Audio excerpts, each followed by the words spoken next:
Gold trusted gold buyers మీరు తాకట్టు పెట్టిన బంగారాన్ని విడిపించి ఈ రోజు ఉన్న మార్కెట్ ధరకు కొనబడను. నమస్కారం, వెల్కమ్ టు ఐ డ్రీమ్. ధర్మ మార్గం విత్ విజిత కార్యక్రమానికి స్వాగతం. ప్రస్తుతం మనతో పాటు ఉన్నారు శ్రీ కామాఖ్య అమృత శోధన సంస్థ వ్యవస్థాపకురాలు వేణుశ్యామమ్మ గారు. ఇప్పుడు అమ్మతో మాట్లాడి మరిన్ని విషయాలు తెలుసుకుందాం. అమ్మ నమస్తే. అమ్మ, మనకు కృష్ణాష్టమి రాబోతోంది. కృష్ణాష్టమి రోజున మనం చేయాల్సిన విధి విధానాలు ఏంటో వివరించండి. కృష్ణాష్టమి, కృష్ణ అంటే ఆనందం అని అర్థం. అందుకే ఆయనకి అంటే పూజలు విధానాలు ఏం ఉండవు. అక్కడ ఉన్నదంతా మధుర భక్తే. మధుర భక్తి అంటే ఆయన ప్రేమించడమే. ఎందుకు ప్రేమించడం ఎలా వస్తుంది అంటే గుండెకి ప్రేమ అన్నది ఉంది అని మనందరం అనుకుంటాం నార్మల్గా. అంటే నా గుండె అంతా ప్రేమతో నిండుంది. చాలా మందిని మీరు చూస్తారు, నేను అందరినీ బాగా ప్రేమిస్తానండి కానీ ఒక్కళ్ళు కూడా నన్ను ప్రేమించరు అని బాధపడేవాళ్ళు ప్రతి ఒక్కళ్ళు. అది ఎందుకు అంటే అందరూ అలాగే బాధపడుతూ ఉంటారు. దాని ఎందువల్ల అని అంటే గుండెకి ప్రేమ ఉంది అని అనుకుంటున్నాం. కానీ 5వ సంవత్సరం వరకు ఎలా ఉంటుంది అంటే అందరూ ప్రేమమూర్తుల కిందే. ఎందుకు మనకి దేవుడు పంపించినప్పుడు చాలా ప్యూర్గా పంపిస్తాట. అందుకే పిల్లలు చూడండి, వాళ్ళ దగ్గర ఏమున్నా సరే అరమరికలు లేకుండా వీళ్ళు నా వాళ్ళు వీళ్ళు పరాయి వాళ్ళు అని లేకుండా అందరూ తన వాళ్ళే అన్నట్టు ఏదైతే ఉంటారో ఆ స్థితే ప్యూరిటీ అంటే. కానీ ఎప్పుడైతే 6వ సంవత్సరంలో అడుగు పెట్టామో ఈ గుండెల్లోకి ఏంటంటే మోహం అని వస్తుందిట.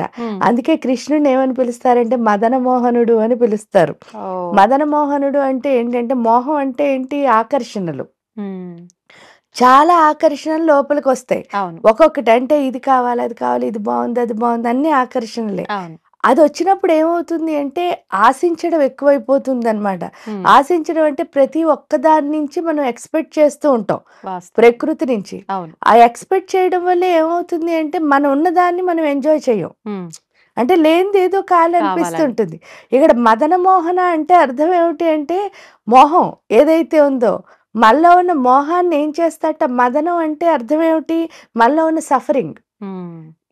ఈ మోహం ఉన్నంతసేపు సఫరింగ్ ఏంటి అంటే నేను అన్నిటినీ బాగా చూసుకుంటున్నాను, నేను ప్రేమిస్తున్నాను, నేనే సఫరర్ని, నేనే త్యాగమూర్తిని, ఇలాంటి భావాలన్నీ గుండెల్లో ఉంటాయి అన్నమాట. అందరిలో ఉంటాయి, ప్రతి ఒక్కళ్ళలోనూ ఉంటాయి.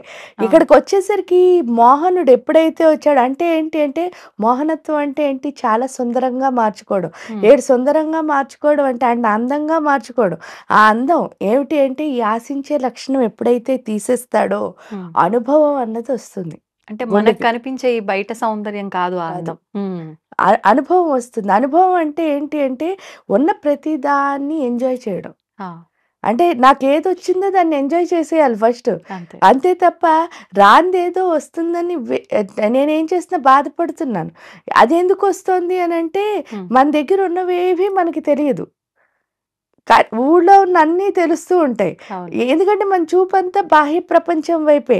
ఎప్పుడైతే వీటన్నిటిని చూస్తున్నానో వాటన్నిటి నుంచి ఆశిస్తున్నానో ఈ ఎంజాయ్మెంట్ అన్నదాన్ని కోల్పోతున్నాను. అనుభవం ఉంటేనే ఆనందం అన్నది ఉంటుంది ఇక్కడ. అందుకే రాధా కృష్ణ వాళ్ళిద్దరూ ఎక్కడుంటారంటే గుండెల్లో ఉంటారు. రాధ అంటే మీరు చూడండి, రాధ అంటే అర్థం ఏమిటి, ధార అని అర్థం. ధార అంటే ప్రేమధార. అలా ధారాపాతంగా ప్రేమను కురిపించేది ఎవరు అంటే రాధ. కృష్ణ అంటే ఆనందం, ప్రేమమయమైన. అంటే గుండె ఎప్పుడు ప్రేమ వస్తుందో అప్పుడే ఆనందం వస్తుంది. అందుకని చెప్పేసి ఈ ఆశించే లక్షణాన్ని తీసేసి ఎవరైతే అనుభవం ఇస్తారో ఆయన్ని కృష్ణుడు అంటారు. ప్రేమ ఎవరైతే మన లోపల పెట్టి మనకి ఆనందాన్ని ఇస్తుందో ఆవిడ రాధ. అంటే ఈవిడేం చేస్తుంది, కృష్ణుడిని చేరుస్తుంది. కృష్ణుడు ఏం చేస్తున్నాడంటే రాధని చేరుస్తున్నాడు. ఇక్కడ ఆ రాధా కృష్ణ అన్నది విడిగా ఉండకపోవడానికి రీజన్ అది. అంటే రాధ కృష్ణుడిని చేరుస్తుంది, కృష్ణుడు రాధని చేరుస్తాడు.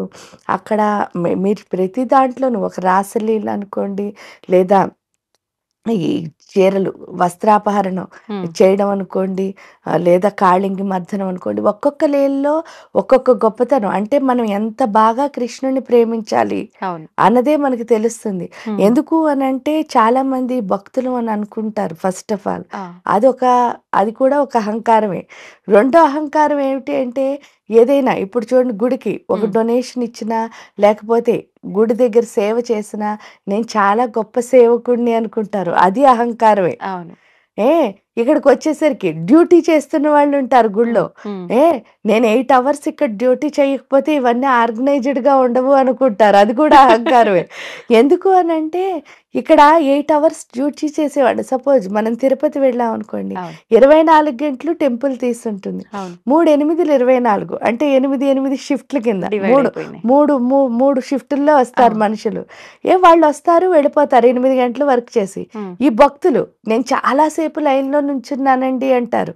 అని ఒక 2, 3 గంటల్లో లేకపోతే మహా అయితే ఫ్రీ దర్శనం అయితే ఒక 24 గంటలు, 18 గంటలు రష్‌ని బట్టి ఉంటుంది.